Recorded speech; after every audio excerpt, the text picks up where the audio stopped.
저희가 추수감사 주일로 예배를 함께 드리고 있습니다. 성경에는 추수감사절이라고 하는 절기가 없습니다. 근데 그 유래는 지금으로부터 약 400년 전에 영국에서 신앙의 자유를 찾아서 청교도들이 미국으로 이주하게 되죠. 그런데 이제 새로운 땅에서 그들이 정착하고 살아갈 때 너무 어려웠어요. 저희가 이민자로 캐나다에 와서 정착하고 살아갈 때 참 쉽지 않은 것처럼 비슷한 거죠. 그때 그 땅에 살고 있던 인디언들이 도움을 주게 됩니다. 그리고 1년 뒤에 그 도움을 힘입어서 첫 수확을 하게 됩니다. 그때 그 땅에 살던 인디언들, 도움을 줬던 인디언들을 초대해서 함께 감사 행사를 연 것이 추수감사절의 시작이 되었습니다. 바꿔 말하면 추수감사절은 저희가 감사를 나누는 그러한 시즌이라고 생각할 수 있을 것 같습니다. 한국에서도 비슷한 의미로 저희가 추석 또는 한가위라고 해서 명절이 있죠. 저희가 칠면조를 먹지는 않지만 그러나 감사를 나누는 것은 같은 의미가 있습니다. 이 땡스기빙 시즌에 가족들과 주변에 있는 분들과 따뜻한 감사를 나누고 여러분의 삶의 자리가 하나님의 사랑으로 풍성하게 되시기를 축복합니다. 슬라이드를 한번 보여주세요. 오늘 우리가 함께 읽은 시편 126편은 이스라엘 백성들이 바벨론에 의해서 나라가 망하고 수많은 백성들이 포로로 바벨론에 잡혀갔다가 놀라운 하나님의 은혜로 70년 만에 다시 예루살렘으로 돌아온 후에 쓰여진 시편입니다. 두 나라가 전쟁으로 싸우다가 한 나라가 지게 되면 승리한 나라에서 전쟁에 진 나라의 백성들을 노예로 삼기 위해서 포로로 자기 나라로 끌어가곤 했죠. 지금 화면에 보이는 것처럼 우리가 포로가 된다는 말의 의미는 하루아침에 모든 자유를 빼앗기고 우리가 살던 곳에서 떠나서 사랑하는 가족들과도 헤어지고 그렇게 어렵고 힘든 시간을 보내게 된다는 것을 의미하죠. 만약 우리가 다른 나라가 캐나다에 쳐들어와서 갑자기 사람들을 죽이고 그리고 여러분들을 위협하고 그리고 잡아간다고 한번 생각을 해보세요. 여러분 얼마나 그 상황이 무섭고 끔찍하겠습니까? 지금도 전 세계 곳곳에서 우크라이나와 러시아와 이스라엘과 중동 지역과 너무나 많은 나라에서 끔찍한 전쟁이 일어나고 있죠. 오늘 본문의 1절에 보면 여호와께서 시온의 포로를 돌려보내실 때에 우리는 꿈꾸는 것 같았도다. 우리가 너무 좋은 일이 있을 때 어떻게 말합니까? 야, 내 얼굴 한번 꼬집어봐. 이게 진짜 꿈인지 생신지. 너무 좋은 일이 있을 때 마치 그것이 꿈꾸는 것 같다라고 말하죠. 70년 만에 그토록 기다렸던 자유를 얻게 되었어요. 그리고 이제 다시 집으로 돌아갈 수 있게 되었습니다. 남의 나라에 끌려와서 포로로 살아가던 그 삶을 더 이상 살지 않고 이제는 집으로 돌아갈 수 있게 되었어요. 얼마나 기쁘고 얼마나 행복한지. 그래서 시편 기자가 마치 그 일이 꿈꾸는 것 같았다. 사랑하는 여러분, 여러분의 삶의 자리에 하나님으로 인하여서 꿈꾼 것 같은 그러한 좋은 일들이 풍성하시기를 축복합니다. 오늘 2절입니다. 그때 우리 입에는 웃음이 가득하고 우리 혀에는 찬양이 찼었도다. 그때 문나라 가운데에서 말하기를 여호와께서 그들을 위하여 큰 일을 행하셨다 하였도다. 여호와께서 우리를 위하여 큰 일을 행하셨으니 우리는 기쁘도다. 하나님께서 우리를 위해서 큰 일을 행하셨다. 그들의 힘으로는 도저히 바벨론으로부터 벗어날 수 없는, 그래서 이미 포기하고 절망하고 좌절하고 내일을 꿈꿀 수 없는, 이게 우리 운명이야 라고 생각하고 살고 있는 그들을 하나님께서 약속하신 대로 70년 만에 다시 그들이 포로된 자리에서 돌아올 수 있도록 해 주셨다는 거죠. 사랑하는 여러분, 하나님은 저와 여러분의 삶에 큰 일을 행하시는 하나님이십니다. 우리가 우리 힘으로 어떻게 할 수 없는 많은 일들 가운데 하나님은 놀라운 은혜를 베푸시는 하나님이십니다. 사랑하는 여러분, 우리가 우리 힘으로 구원받을 수 없었죠. 하지만 하나님께서 우리를 사랑하셔서 예수님을 이 땅에 보내주시고 우리를 죄로부터 구원해 주셨습니다. 로마서 5장 8절은 우리에게 이렇게 말합니다. 우리가 아직 죄인 되었을 때에 그리스도께서 우리를 위하여 죽으심으로 하나님께서 우리에 대한 자기의 사랑을 확증하셨느니라. 우리가 죄인 되었을 때에, 우리 힘으로 우리의 죄로부터 자유로울 수 없을 그때에 예수님이 이 땅에 오셔서 우리를 위해서 죽어 주심으로 우리를 그 죄로부터 자유하게 하시고 내가 너를 사랑한다라고 그 사랑을 확실하게 보여주셨다라고 하는 것입니다. 오늘 본문 3절에 여호와께서 우리를 위하여 큰 일을 행하셨으니 우리는 기쁘도다. 기쁘다고 말합니다. 사랑하는 여러분, 데살로니가전서 5장 16절로 18절에 보면 하나님의 뜻이 잘 나와 있어요. 하나님의 뜻은 이것입니다. 항상 기뻐하라.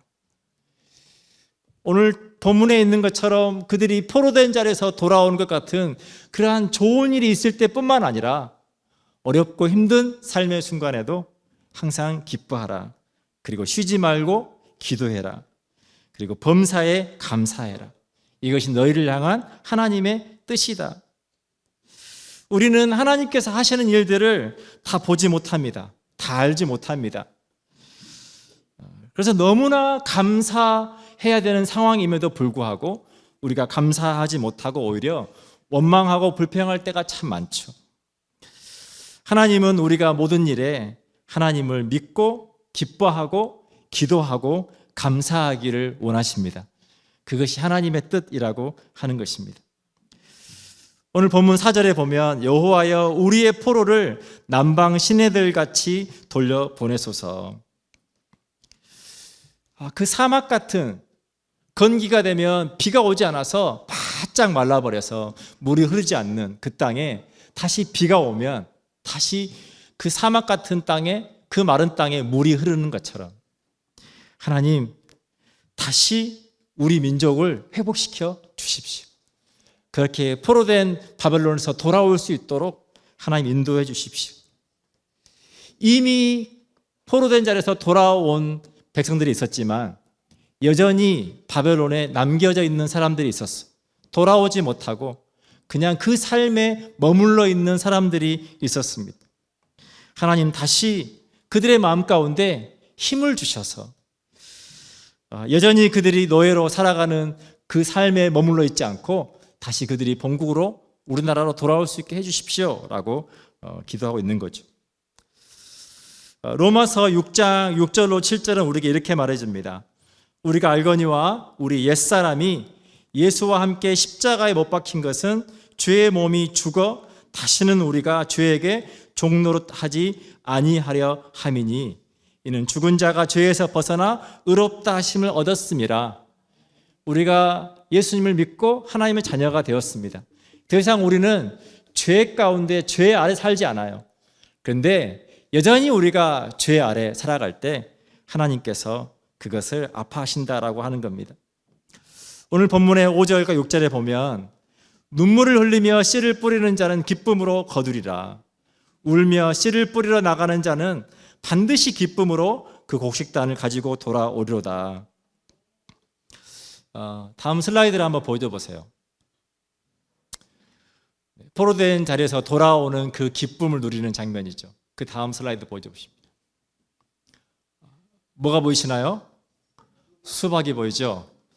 제가 이제 안식년이 되어서 제주도에 잠깐 머물 때 그 근처에 수박밭이 있었어요. 여러분 수박밭에 수박이 가득 있는 그 장면을 보면요 얼마나 멋있는지 몰라요. 너무너무 멋있습니다. 그런데 농사를 짓는 농부들이 뭐라고 말하냐면 과일과 채소 중에서 가장 어려운 것이 수박 농사다라고 말해요. 왜냐하면 수박이 잘 자라기 위해서는 일단 더워야 돼요. 뜨거워야 돼요. 온도가 30도 가까이가 돼야 수박이 맛있게 익어요. 그러니까 그 뜨거운 떼약볕 아래에서 그 수박이 잘 자랄 수 있도록 순을 잘라주고 그리고 계속해서 물을 주고 또 그것이 병들지 않도록 비료를 주고 하는 게 너무너무 어려운 거죠. 우리가 신앙생활 할 때 우리가 기뻐하는 거, 기도하는 거, 감사하는 거 어려울 수 있어요. 그런데 성경의 약속은 뭐냐면 너희가 그렇게 눈물로 씨를 뿌릴 때 기쁨으로 거둔다라고 성경은 말하고 있어요. 목사님, 저는 농부가 아닌데 씨를 왜 뿌려요? 라고 말할 수 있는 친구도 있을 것 같아요. 성경에서 우리에게 뭔가를 심는다라고 할 때 악한 것을 심는 사람이 있고 선한 것을, 좋은 것을 심는 사람이 있다는 이야기를 해줍니다. 러시아에 살고 있는 한 사람이 산에서 어느 날 새끼 곰을 발견했어요. 그래서 그 새끼 곰을 데려와서 집에서 키우기 시작했습니다. 근데 곰은 애완동물일까요? 아닐까요? 곰이 애완동물일까요? 아닐까요? 곰이 애완동물이면 여러분 집 주변에 개도 있고 곰도 있을 거예요. 그렇죠? 곰은 애완동물이 아니에요. 다시 야생으로 자연으로 돌아가야 되는 거죠. 근데 이 사람이 곰을 다시 숲으로 돌려보내지 않고 계속 키웠어요. 그러니까 주변에 사람들이 다 말리는 거예요. 너무너무 위험하다. 곰이 커갈수록 너무 위험하니 빨리 숲으로 보내라. 근데 이 사람이 그 곰을 사랑한 나머지 보내지 않았어요. 어느 날 이 사람이 연락이 안 되는 거예요. 그래서 경찰에 가보았더니 곰에 의해서 죽고 말았어요. 자기가 키웠던 곰이 그 주인을 죽인 거예요. 왜요? 곰이니까. 사랑하는 여러분, 디모데후서 3장 1절로 5절에서 죄가 그와 같다라고 우리에게 말합니다. 우리는 이미 예수님 믿고 죄에서 떠난 사람들이에요. 그런데 여전히 우리가 그 죄 가운데 죄와 함께 살아갈 때 일어날 수 있는 일을 디모데후서 3장 1절로 5절은 설명해 줍니다. 목사님이 쉬운 성경 버전으로 한번 읽어줄게요. 마지막 날에 많은 고난이 있다는 것을 기억하십시오.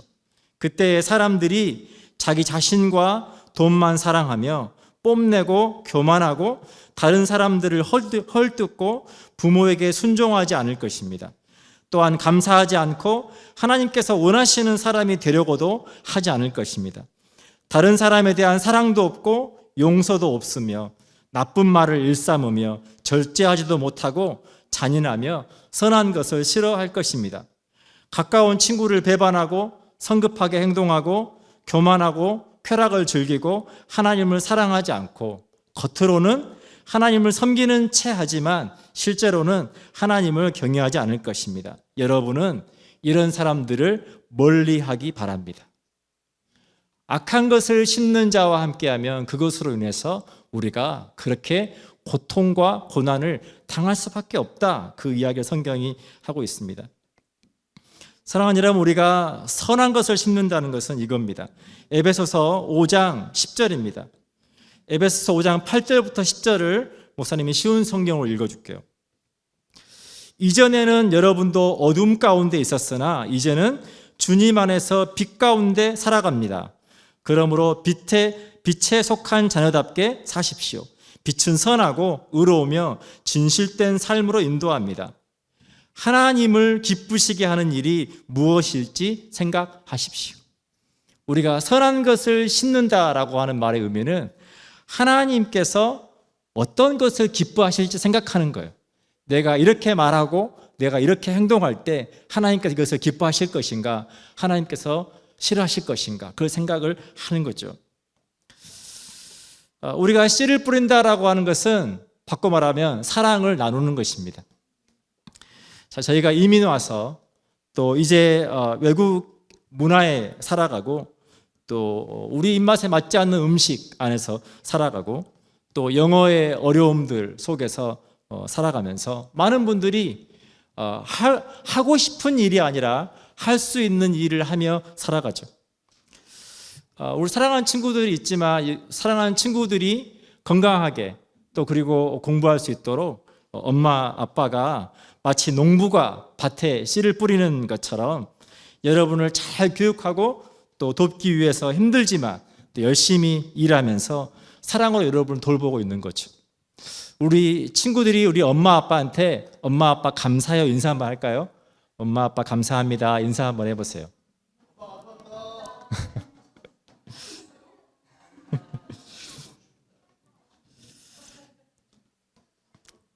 성경은 우리에게 씨를 뿌린다라고 하는 것은 또한 기도한다는 것에 대해서 말합니다.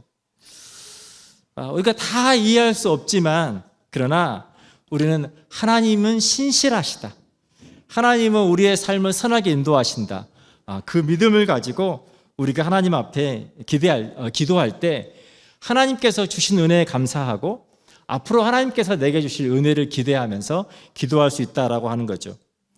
사랑하는 여러분 기도할 때 여러분의 삶에 여러분이 거두지 못해도 하나님께서 여러분의 자녀의 세대 거두게 하실 거라고 분명히 믿습니다.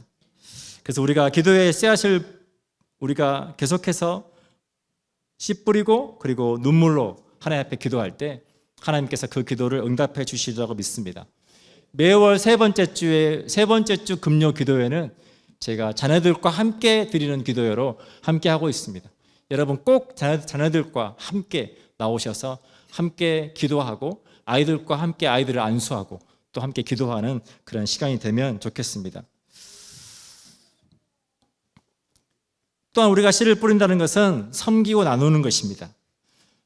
추수감사절이어서 저희가 노숙자들과 또 음식이나 생필품을 나누려고 또 여러분들께 광고를 들었는데 또 이렇게 함께 음식이나 생필품을 가져와 주셔서 참여해 주셔서 감사합니다. 여러분 생각에 목사님 노숙자들은 일도 안 하고 게으르고 그냥 놀고 먹는데 왜 우리가 노숙자들을 도와줘야 돼요? 그렇게 생각할 친구도 있을 것 같아요. 근데 우리가 한번 생각을 바꿔보면 우리가 만약 그들이 자라난 환경과 그 가정과 그 상황에 놓여 있었다면 어쩌면 우리도 그들처럼 그렇게 노숙자처럼 살아갈 수 있을지 모르겠어요. 우리가 지금 이렇게 살아갈 수 있는 것, 우리가 이렇게 건강하게 또 우리가 좋은 가정 안에서 우리가 돌봄받고 함께 살아갈 수 있는 것이 하나님의 큰 은혜인 것을 여러분 믿을 수 있기를 축복합니다. 마태복음 25장 40절은 우리에게 이렇게 말해줘요. 그때 왕이 대답할 것이다. 내가 너희에게 진정으로 말한다. 보잘것없는 사람에게 한 일, 곧 너희가 이 형제들 중 가장 보잘것없는 사람에게 한 일이 곧 나에게 한 것이다. 다른 성경 버전으로 가장 작은 자에게 한 것이 곧 너에게 한 것이다. 우리가 정말 어려운 사람들 또 노숙자들 우리가 그들에게 뭔가를 나누고 섬길 때 하나님은 너희가 나를 섬긴 거다라고 말씀하신다는 것입니다. 성경의 약속은 그렇게 우리가 사랑으로 우리가 선을 행하려고 하고 하나님께서 무엇을 기뻐하실까를 생각하고 또 우리가 기도하고 또 우리가 사랑을 나눌 때 성경의 약속은 우리가 반드시 기쁨으로 단을 거두리라 약속하고 있다라고 하는 것입니다.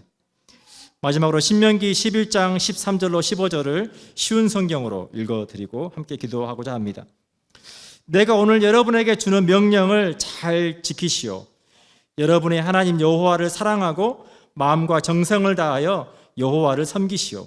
그러면 여호와께서 때를 따라 가을과 봄에 여러분의 땅에 비를 내려 주실 것이오. 여러분은 곡식과 새 포도주와 기름을 거둘 수 있을 것이오. 들에는 여러분의 가축들이 먹을 풀을 자라게 해주실 것이며 여러분도 배불리 먹을 수 있을 것이오. 우리가 하나님을 사랑하고 이웃들을 사랑할 때 하나님의 약속은 내가 너희를 축복하겠다 약속하고 있다라고 하는 것입니다. 우리 시간 잠깐 함께 기도하겠습니다.